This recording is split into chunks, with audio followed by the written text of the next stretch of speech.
L-artikolista Daphne Caruana Galizia tkompli għaddejja bil-kampanja moqżiża tagħha fil-konfront ta' esponenti tal-gvern u nies oħrajn. Fost il-persuni l-aktar fil-mira ta' Caruana Galizia fl-aħħar jiem kien hemm l-eks deputat Jeffrey Policino Orlando. Da wara li l-ħadd li għadda f'ħanut tat-tef ir-Rabat kien involut f'inċident mal-impjegat tal-Partit Nazzjonalista Niki Azzopardi. Dan l-inċident wassal biex l-artikolista Daphne Caruana Galizia tieħu l-okkażjoni biex tibda tattakka fuq il-blok tagħha l-istess ex-deputat.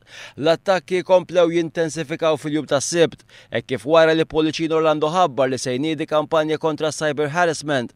Caruana Galizia għażlet li terġa' tattakka lil Policino Orlando din id-darba billi batitlu messaġġ personali fuq il-mobile.